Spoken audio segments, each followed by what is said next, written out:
નમસ્કાર વિદ્યાર્થી મિત્રો, તપોવન સાયન્સ એકેડેમીમાં આપનું હાર્દિક સ્વાગત છે. વિદ્યાર્થી મિત્રો, આજનો આપણો ટોપિક છે સ્નાયુ. સ્નાયુ કે જેને મસલ્સ કહેવામાં આવે છે. તો સ્નાયુઓની ઉત્પત્તિ ક્યાંથી થાય છે? તો સ્નાયુઓની ઉત્પત્તિ જે છે તે મધ્ય ગર્ભ સ્તરમાંથી થાય છે. ત્યારબાદ પુખ્ત મનુષ્યમાં શરીરના કુલ વજનનો આશરે 40થી 50% જેટલું સ્નાયુ દ્વારા બને છે. એટલે કે પુખ્ત મનુષ્ય હોય તો પુખ્ત મનુષ્યના શરીરનું જે ટોટલ વજન હોય તો એ ટોટલ વજનમાંથી 40થી 50% જેટલું વજન સ્નાયુઓનું હોય છે. હવે સ્નાયુઓ કેટલાક વિશિષ્ટ ગુણધર્મ ધરાવે છે, જેમ કે ઉત્તેજના, સંકોચનશીલતા, વિસ્તૃતતા અને સ્થિતિસ્થાપકતા. એટલે કે જે સ્નાયુઓ છે તો સ્નાયુઓ ઉત્તેજનાનો ગુણધર્મ ધરાવે છે. ઉત્તેજનાનો ગુણધર્મ ધરાવે જેના લીધે આપણે શરીરની સ્થિતિ જે છે તે બદલી શકીએ છીએ. ત્યારબાદ સ્નાયુઓ છે કે જેના લીધે હૃદય પમ્પિંગ કરે છે.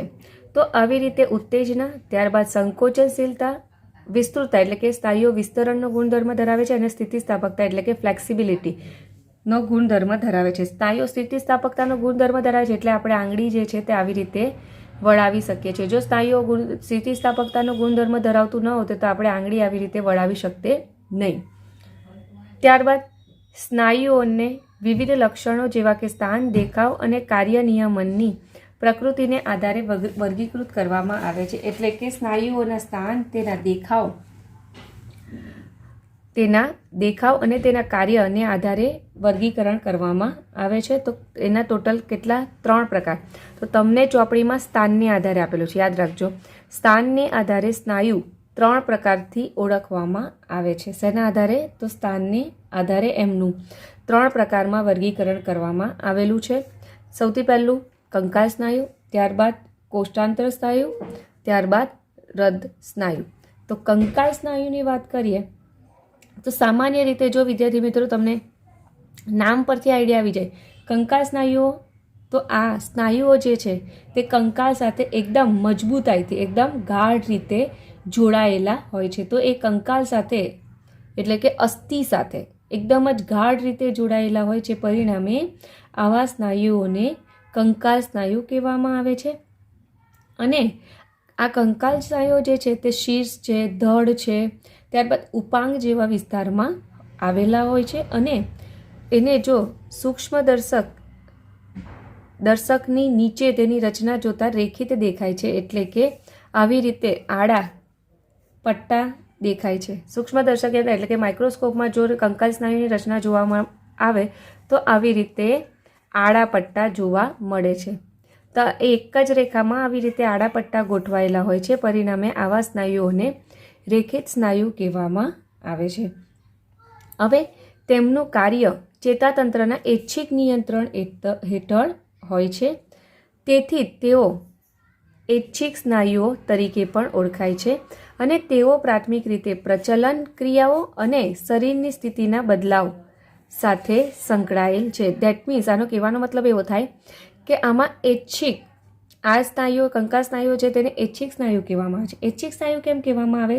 કે જેમ કે આપણે પલાઠી વાળને બેઠેલા છે અને આપણે પગ સીધા કરવા છે તો આપણે આપણી મરજી મુજબ સ્નાયુઓમાં હલનચલન દર્શાવીએ છીએ, બરાબર ને? તો એને શું કહેવામાં આવે? તો ઐચ્છિક સ્નાયુ કહેવામાં આવે છે. કે આપણી ઈચ્છા અનુસાર આ શું કહેવાય? તો આપણી ઈચ્છા અનુસાર સ્નાયુઓ જે છે તે કાર્ય કરે છે. જેમ કે તમને ડાન્સ કરવાની ઈચ્છા થઈ તો તમે શું કરશો? હાથ હલાવશો, પગ હલાવશો. તો આપણી ઈચ્છા અનુસાર સ્નાયુઓ કાર્ય કરે છે. એટલે એવા સ્નાયુઓને શું કહેવાય? ઐચ્છિક સ્નાયુઓ કહેવામાં આવે છે. તો આ પ્રશ્ન તમને 2 માર્કમાં પૂછાઈ શકે કે કંકાલ સ્નાયુ, અથવા તો તમને 1 માર્કમાં પ્રશ્ન એવી રીતે બી પૂછાઈ શકે કે શરીરની સ્થિતિની બદલાવ સાથે કયું સ્નાયુ સંકળાયેલો છે. તો શરીરની સ્થિતિના બદલાવ સાથે કંકાલ સ્નાયુ સંકળાયેલો છે. તો તમારે આ રીતે પ્રશ્ન મોઢે કરવાના. હવે આપણે વાત કરીએ બીજો પ્રકાર. બીજો પ્રકાર છે કોષ્ટાંતર સ્નાયુ. કોષ્ટાંતર સ્નાયુ કે જેને અરેખિત સ્નાયુઓ પણ કહેવામાં આવે છે. તો શરીરમાંના અંતસ્થ અંગોના પોલાણની અંદરની દિવાલમાં સ્થાન પામેલ હોય છે. જેમ કે પાચન માર્ગ, પ્રજનન માર્ગ, ત્યારબાદ શ્વસન માર્ગ. તો અહીંયા તમને જો નામ પરથી ખબર, કોષ્ટાંતર એટલે કે કોષ્ટ ધરાવતું સ્નાયુ, એટલે કે તમને જો વિદ્યાર્થી મિત્રો ખબર છે પાચન માર્ગમાં અન્નનળી આવેલી હોય તો અન્નનળી અંદરથી કેવી હોય છે? પોલી. ત્યારબાદ પ્રજનન માર્ગની વાત કરીએ તો પ્રજનન માર્ગમાં અંડવાહિની, શુક્રવાહિની આવેલી હોય. શ્વસનાંગમાં વાત કરીએ તો શ્વસન માર્ગમાં શ્વાસનળી આવે તો કેવી હોય?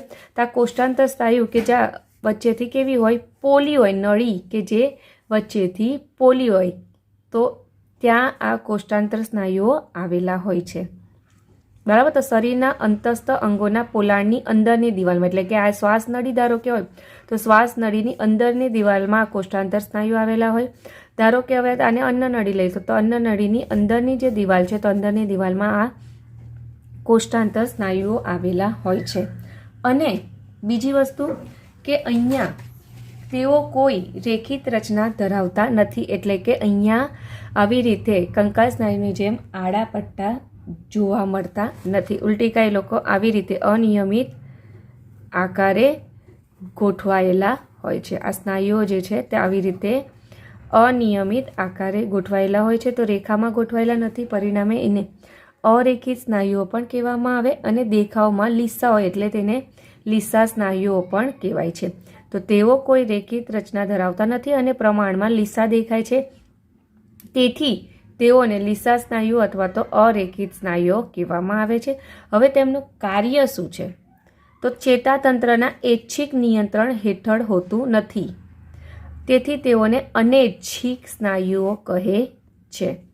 હવે અનૈચ્છિક સ્નાયુઓનું કેમ કહેવામાં આવે? ધારો કે આપણે ખોરાક ખાઈએ છીએ તો એવું નથી થતું કે મને ઈચ્છા એવી થઈ કે ભાઈ મારે અન્નનળીમાં ખોરાકને અટકાવી દેવો છે, તો આ સ્નાયુઓ કંઈ મારી ઈચ્છા અનુસાર એવું નહીં કરશે કે ચલો મેં એવો આદેશ આપ્યો કે અન્નનળીમાં વચ્ચેથી ખોરાક અટકાવી દો, તો ખોરાક કંઈ આપણા અન્નનળીમાં વચ્ચેથી અટકી જતો નથી. અન્નનળીમાંથી ખોરાક જઠરમાં અને જઠરમાંથી આંતરડામાં ખોરાક જવાનો અને જવાનો જ. તો આપણી ઈચ્છા અનુસાર આ સ્નાયુઓ કામ કરતા નથી, એટલે એને અનૈચ્છિક સ્નાયુઓ કહેવામાં આવે છે. જેમ કે તેઓ ખોરાકનું પાચન માર્ગમાં વહન અને જનનકોષો એટલે કે અંડકોષો અને શુક્રકોષોનું જનન માર્ગ દ્વારા વહનમાં સહાય કરે છે. તો કોષ્ટાંતર સ્નાયુઓ જનન કોષોના વહનમાં, ત્યારબાદ ખોરાકના વહનમાં મદદરૂપ હોય છે. હવે આપણે વાત કરીએ હૃદય સ્નાયુ પેશી. તો હવે નામ પરથી ખબર પડી ગઈ ક્યાં આવેલા હશે આવા સ્નાયુઓ. તો આવા સ્નાયુઓ જે છે તે હૃદયના હોય છે. તો હૃદય સ્નાયુ પેશીના નિર્માણમાં હૃદય સ્નાયુ કોષો ભેગા મળીને શાખિત રચના કરે છે. તો અહીંયા વિદ્યાર્થી મિત્રો તમે સ્ક્રીન પર જો કે તમને જોશો એક જ લાઈનમાં કોષો ગોઠવાયેલા છે અને એમાંથી તમને શાખા નીકળતી દેખાશે. તો હવે કેવી રીતે શાખા નીકળતી દેખાશે હવે તમને કહું. જો આવી રીતે હૃદય સ્નાયુ કોષો ગોઠવાયેલા છે અને ત્યારબાદ એમાંથી તમને આવી રીતે શાખા નીકળતી દેખાશે. તો આને શું કહેવાય? તો શાખિત કહેવામાં આવે છે. તો આવી રીતે હૃદય સ્નાયુ પેશીના નિર્માણમાં આવી રીતે ઘણા સ્નાયુ કોષો ભેગા મળીને આવી રીતે શાખિત રચના બનાવે છે. શાખા નીકળે એટલે એને શાખિત કહેવાય. તો દેખાવને આધારે હૃદય સ્નાયુઓ રેખિત છે. તો જો તમે અહીંયા એક જ રેખામાં ગોઠવાયેલા છે આવી રીતે, અને તેઓ અનૈચ્છિક પ્રકૃતિના એટલે કે એવું નથી હોતું કે આપણી ઈચ્છા અનુસાર આપણે હૃદયને ધબકારા બંધ કરી શકીએ અને હૃદયના ધબકારા ચાલુ કરી શકીએ. તો આપણી જાણ બહાર આ ક્રિયા જે છે તે થયા કરે છે, એટલે એને શું કહેવાય? અનૈચ્છિક પ્રકૃતિના કહેવામાં આવે છે. હવે ચેતાતંત્ર તેમની ક્રિયાઓનું સીધું નિયંત્રણ કરતું નથી, એટલે કે આ જે હૃદયના સ્નાયુઓ છે તો હૃદયના સ્નાયુઓની ક્રિયાઓનું નિયંત્રણ ડાયરેક્ટ ચેતાતંત્ર દ્વારા થતું નથી. તો વિદ્યાર્થી મિત્રો એ આપણે લાસ્ટ ચેપ્ટરમાં જોઈ જ ગયા કે એસે ગાંઠ એવી ગાંઠ જોઈ ગયા ને, કે જે હૃદયના કાર્યનું શું કરે છે? નિયંત્રણ કરે છે. તો આવી રીતે ચેતાતંત્ર હૃદય સ્નાયુ પેશીનું નિયંત્રણ ડાયરેક્ટ કરતા નથી. ચાલો ત્યારે હવે આપણે કંકાલ સ્નાયુની રચના વિશે અભ્યાસ કરીએ. શેના વિશે અભ્યાસ કરીએ? તો કંકાલ સ્નાયુની સૂક્ષ્મ રચના વિશે અભ્યાસ કરીએ. તો કંકાલ સ્નાયુ ઓને રચના અને સંકોચન ક્રિયાવિધિ સમજવા ઊંડાણપૂર્વક તપાસીએ. તો સૌથી પહેલાં આ ક્રિયાવિધિ આપણે પછી ભણીએ. સૌથી પહેલાં આપણે ભણીએ કંકાલ સ્નાયુઓની રચના. તો કંકાલ સ્નાયુઓની રચના તો તમને એક્ઝામમાં એ રીતના પ્રશ્ન પૂછાઈ શકે કે કંકાલ સ્નાયુઓની સૂક્ષ્મ રચના સમજાવો. તો એવો પ્રશ્ન જ્યારે પૂછાય તો તમારે અહીંયાથી તમારે શરૂઆત કરી દેવાની. ક્યાંથી? તો અહીંયાથી તમારે શરૂઆત કરવાની. તો આપણા શરીરના દરેક સુઆયોજિત કંકાલ સ્નાયુ ઘણા સ્નાયુ જૂથ અથવા સ્નાયુ સમૂહ કે જે સામાન્ય કોલેજન યુક્ત સંયોજક પેશીના સ્તર કે જેને સંપુટ કહે છે. હવે વિદ્યાર્થી મિત્રો, હવે તમને એમ થશે કે ટીચર કેમ ચોપડીમાંથી ડાયરેક્ટ ભણાવે. તો તમને આ જે ટૉપિક છે એ ચોપડીનો લાઇન ટુ લાઇન કહીશ તો તમે સમજવામાં બહુ સરળ રહેશે. તો આપણે શું જોયું?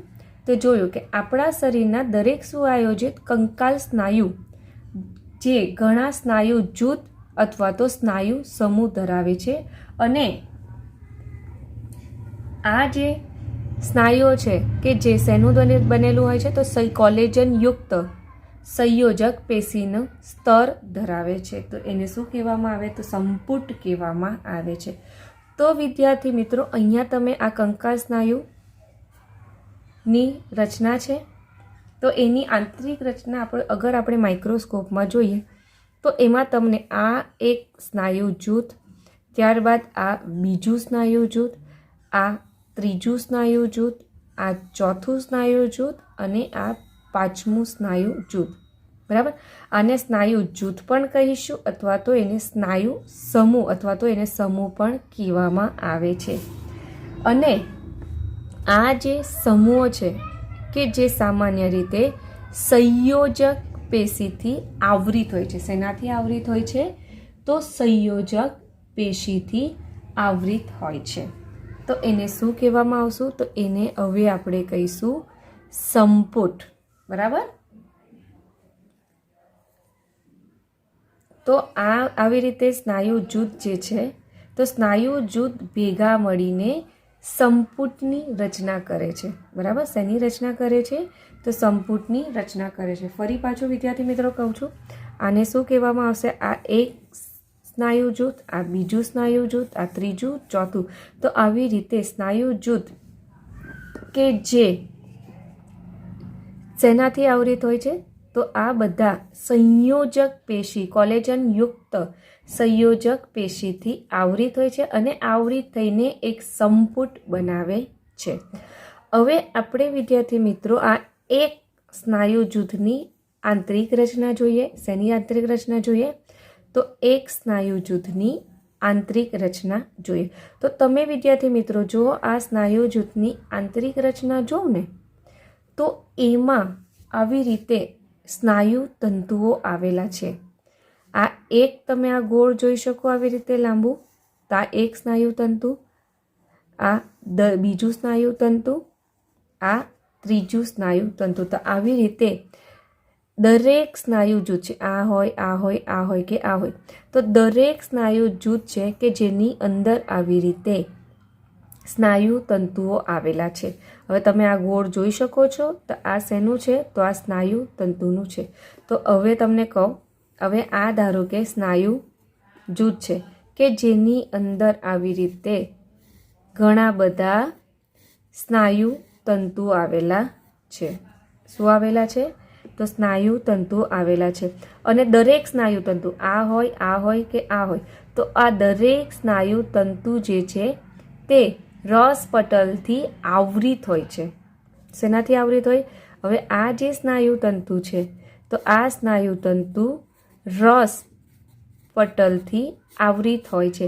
અને આ જે રસ પટલથી આવૃત હોય ને તો એને શું કહેવામાં આવે? તો એને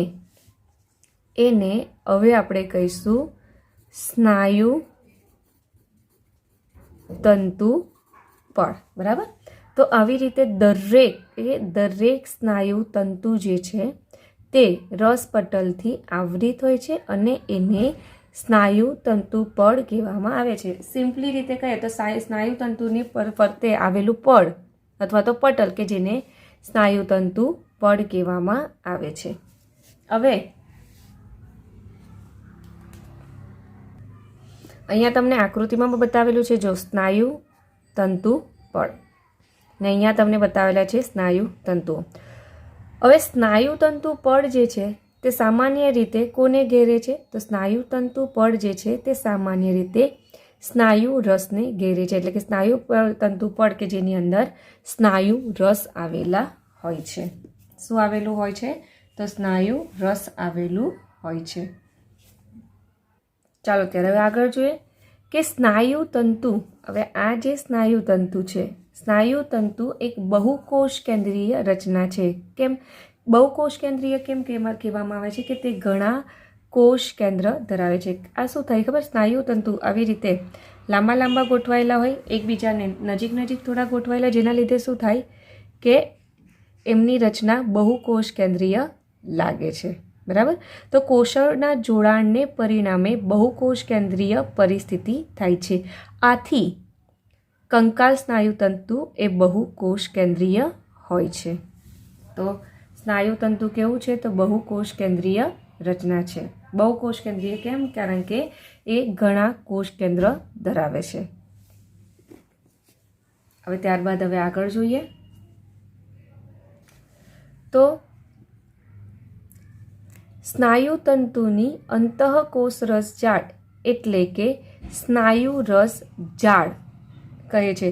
આનો કહેવાનો મતલબ એવો છે કે સ્નાયુ રસ છે તો સ્નાયુ તંતુ છે, તો સ્નાયુ તંતુની અંદર આવેલું જે સ્નાયુ રસ છે તો એ સ્નાયુ રસ અંતઃકોષ રસ જાળ ધરાવે છે. તો સ્નાયુ રસ અંતઃકોષ રસ જાળ ધરાવે છે એટલે એવા સ્નાયુ રસને સ્નાયુ રસ જાળ કહેવામાં આવે છે. ફરી પાછું કહું છું કે સ્નાયુ તંતુની અંદર આવેલું જે સ્નાયુ રસ છે તો એ સ્નાયુ રસ અંતઃકોષ રસ જાળ ધરાવે છે. તો એ અંતઃકોષ રસ જાળ ધરાવે છે એટલે એને સ્નાયુ રસ જાળ કહેવામાં આવે છે. અને આ જે સ્નાયુ રસ જાળ છે તે શું કરે છે? કેલ્શિયમ આયનનું સંગ્રહ કરે છે. એટલે એને શું કહેવાય? કેલ્શિયમ આયનનું સંગ્રહ સ્થાન છે એવું કહેવામાં આવે છે. બીજી એક વસ્તુ એક્સ્ટ્રા માહિતી કે સ્નાયુ રસ જે છે તે કણાભસૂત્ર પણ ધરાવે છે. તો એને સ્નાયુ રસ કણાભસૂત્ર તરીકે ઓળખવામાં આવે. એટલે કે સ્નાયુ રસની અંદર કણાભસૂત્ર આવેલું હોય તો એને સ્નાયુ રસ કણાભસૂત્ર કહેવાય. સ્નાયુ રસમાં અંતઃકોષ રસ જાળ આવે તો એને સ્નાયુ રસ જાળ કહેવામાં આવે છે. હવે તમને કણાભસૂત્રનું તો કાર્ય ખબર જ છે. કણાભસૂત્ર શું કરે છે? તો શક્તિ આપવાનું કામ કરે. એટલે કે જ્યારે સ્નાયુઓનું સંકોચન અને શિથિલનની પ્રક્રિયા થાય છે ત્યારે એની જે શક્તિની જરૂરિયાત રહે છે તો એને શક્તિ જે છે તે આ કણાભસૂત્રમાંથી મળી રહે છે. ચાલો હવે આપણે આગળ જોઈએ તો સ્નાયુ તંતુની લાક્ષણિકતા સ્નાયુ રસમાં સમાંતર રીતે ગોઠવાયેલ મોટી સંખ્યામાં જોવા મળતા તંતુકોની હાજરીના કારણે તેને સ્નાયુ તંતુકો કહે છે. તો વિદ્યાર્થી મિત્રો હવે આપણે અહીંયાથી આકૃતિ દ્વારા સમજીએ. ચાલો ત્યારે હવે જોઈએ. જો આને શું કહેવાશે? તો આને કહેવાશે સ્નાયુ જૂથ. તો આવા સ્નાયુ જૂથ ભેગા મળીને શું બનાવે? તો એ સંપુટ બનાવે છે. અને કેનાથી આવૃત હોય છે? તો સંયોજક પેશીથી આવૃત હોય છે. હવે આ શું છે? તો આ બધા છે સ્નાયુ તંતુ. હવે આ સ્નાયુ તંતુ, આમાંથી એક જ સ્નાયુ તંતુ અહીંયા દોરેલો છે. તો સ્નાયુ તંતુ જે છે તે શેનાથી આવૃત હોય છે?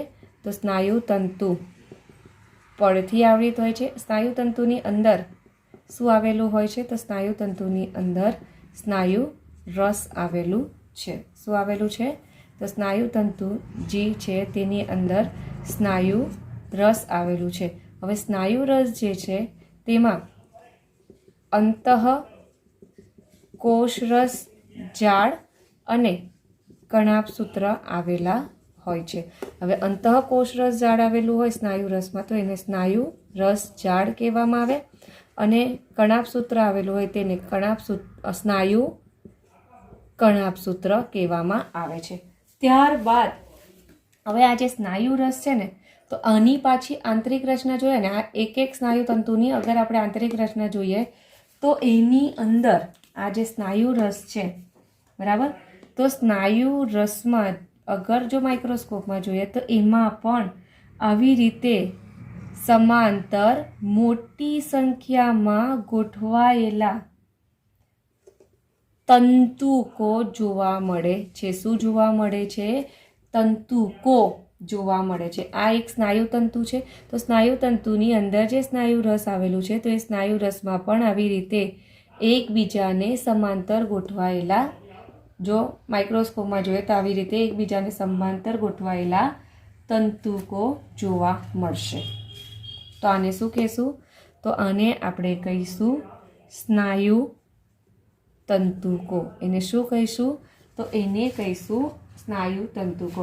તો હવે વિદ્યાર્થી મિત્રો આપણે આ જે સ્નાયુ તંતુકો છે ને, તો આ સ્નાયુ તંતુકો વિશે ડિટેલમાં અભ્યાસ કરીએ. શેના વિશે? તો આ સ્નાયુ તંતુકો વિશે ડિટેલમાં હવે જોઈએ.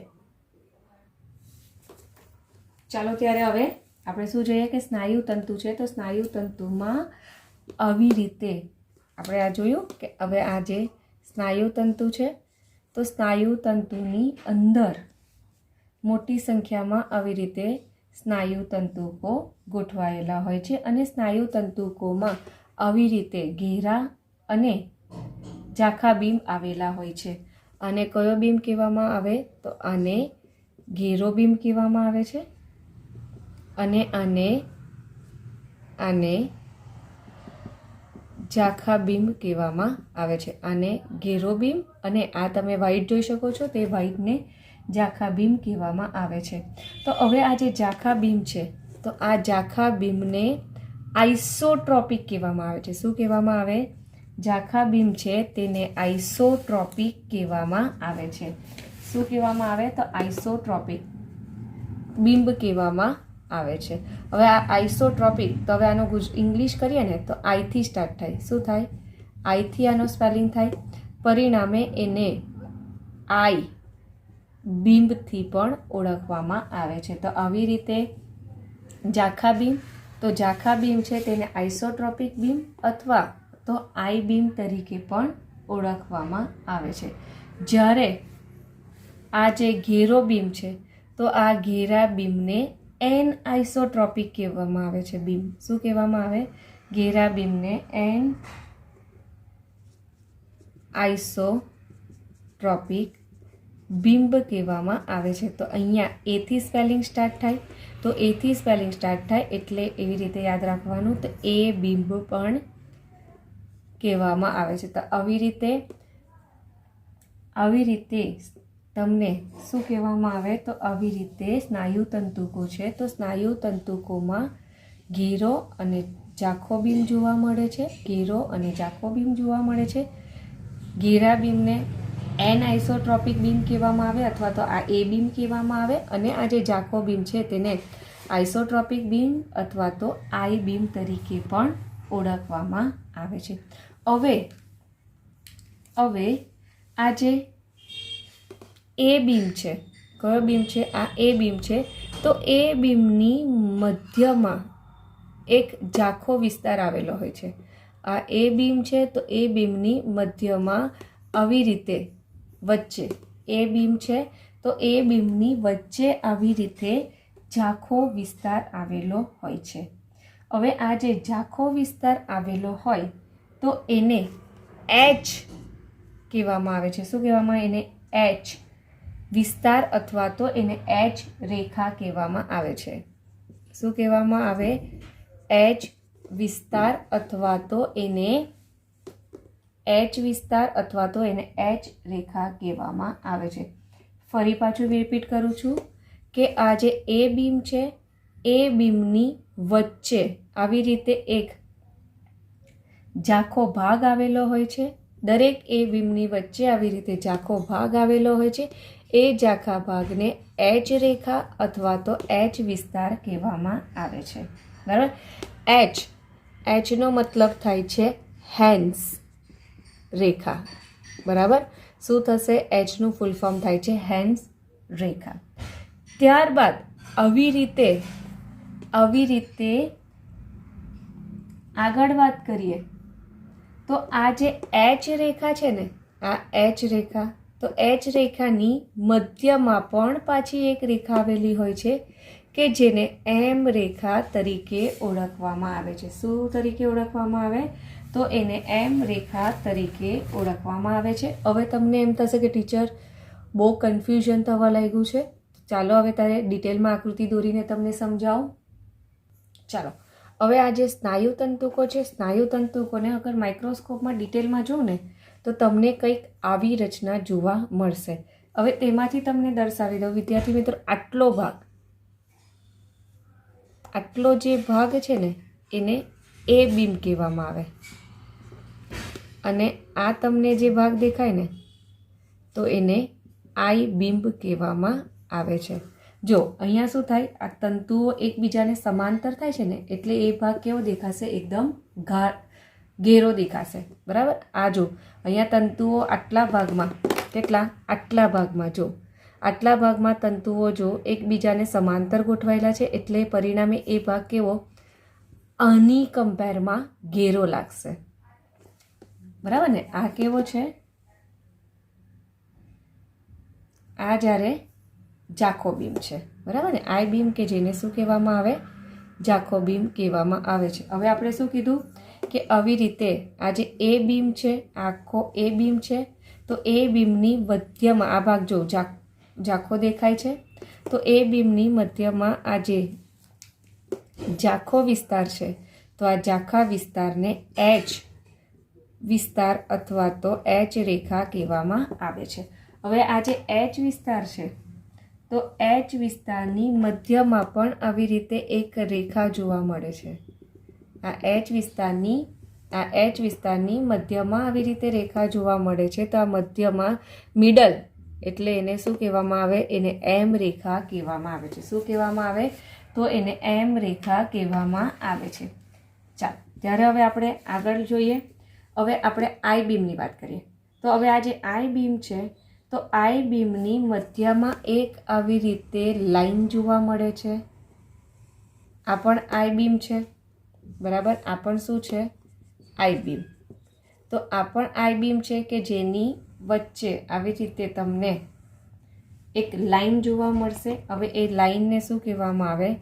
ઝેડ રેખા કહેવામાં આવે છે. આને શું કહેવામાં આવે? તો આઈ બીમની મધ્યમાં આવેલી જે રેખા છે, લાઈન છે, તો એ લાઈનને ઝેડ લાઈન કહેવામાં આવે છે. અથવા તો એને આ ઝેડ રેખા છે કે જેને ક્રાઉઝ કલા પણ કહેવાય છે, એને શું કહેવામાં આવે? ક્રાઉઝ કલા તરીકે પણ ઓળખવામાં આવે છે. બરાબર? ત્યારબાદ શું થાય? હવે શું થશે? આ સ્નાયુ તંતુકો એટલે કે બે ક્રમિક, આ જે બે ક્રમિક ઝેડ રેખા છે, તો આવી રીતે બે ક્રમિક ઝેડ રેખા વચ્ચેનો જે આ ભાગ છે ને, તો એ ભાગને સ્નાયુ તંતુ ખંડ કહેવામાં આવે છે. શું કહેવામાં આવે?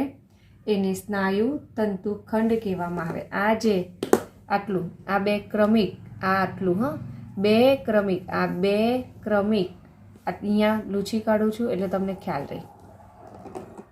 તો આવી રીતે બે ઝેડ રેખા વચ્ચેનો જે આખો ભાગ છે ને, બરાબર, આ બે ઝેડ રેખા વચ્ચેનો જે આખો આ ભાગ છે ને, તો આ ભાગને સ્નાયુ તંતુ ખંડ કહેવામાં આવે છે. શું કહેવામાં આવે?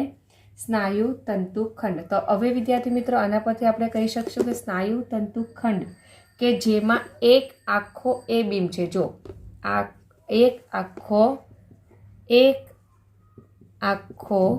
એ બીમ છે અને બે અડધા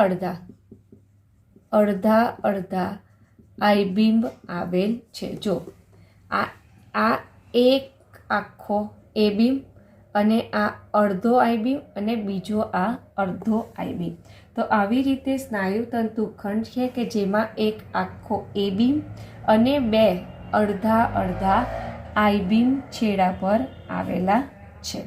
હવે આ જે સ્નાયુ તંતુ ખંડ છે ને તે સ્નાયુ તંતુનો સંકોચનશીલ, આ સ્નાયુ તંતુ ખંડ એ સ્નાયુ તંતુનો શું કહેવાશે?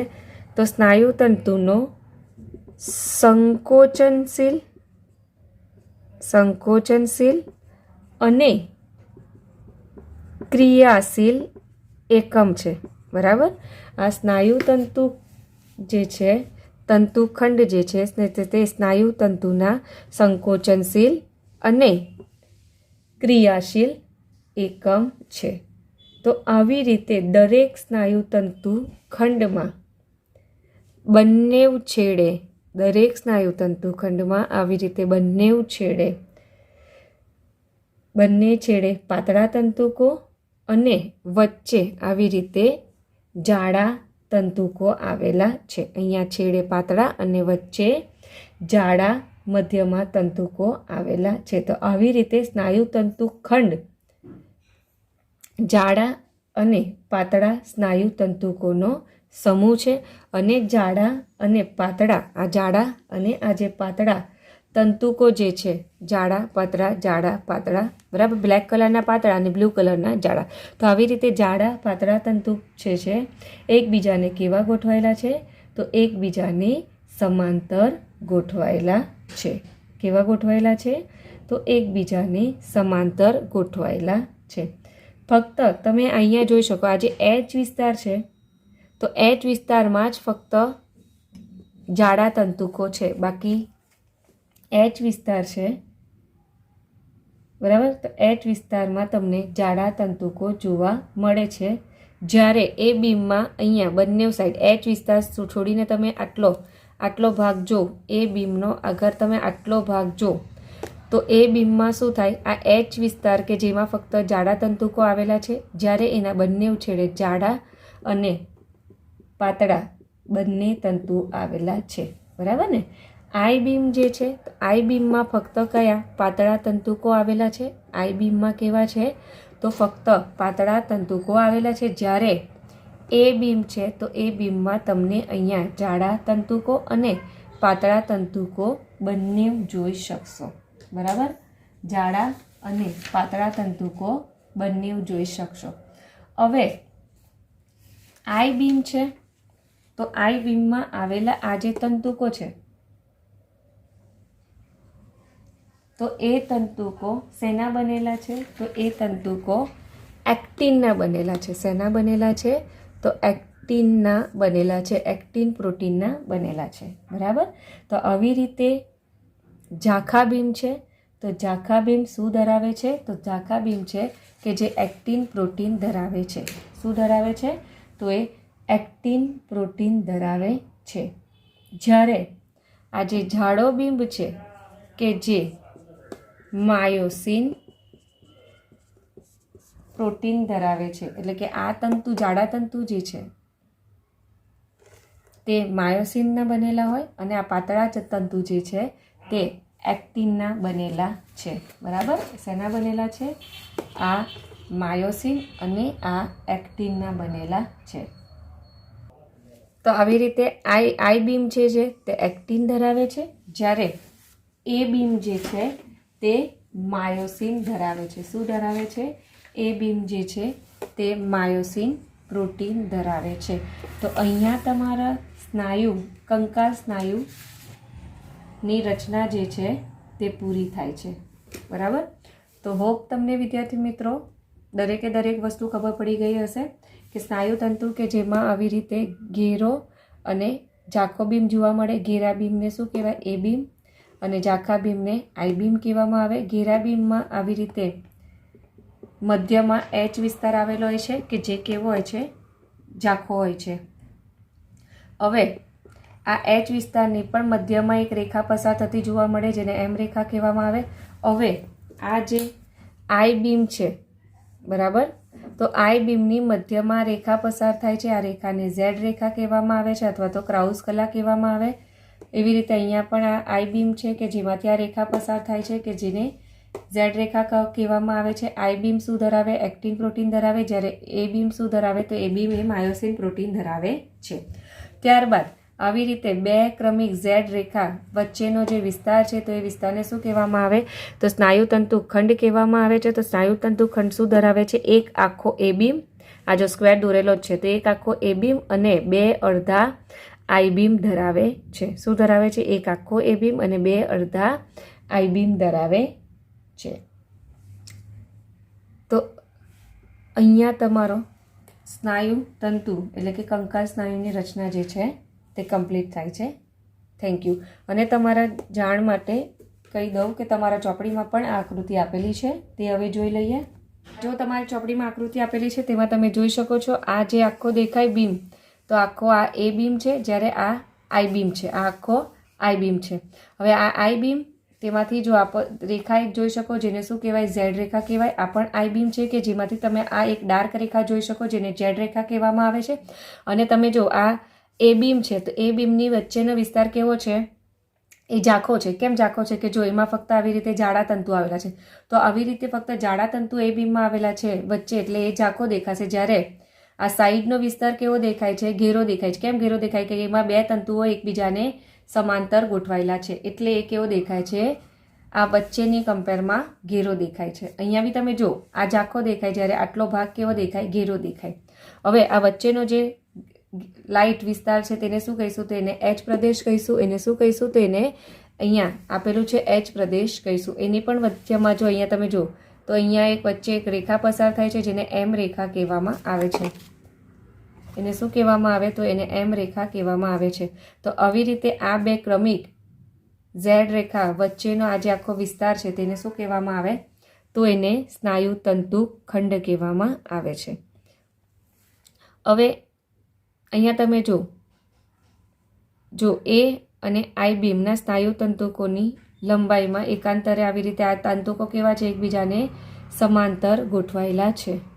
હવે તમે આ જે આકૃતિ જોઉં છો ને એ વિશ્રામી અવસ્થાની છે. વિશ્રામી અવસ્થા એટલે કે શું કહેવાય? કે સ્નાયુઓ જે છે તો સ્નાયુઓ સંકોચન પામેલા નથી. જેમ કે મેં હાથ એમ મૂકી રાખેલો છે તો આને શું કહેવાય? વિશ્રામી અવસ્થા કહેવાય. બરાબર?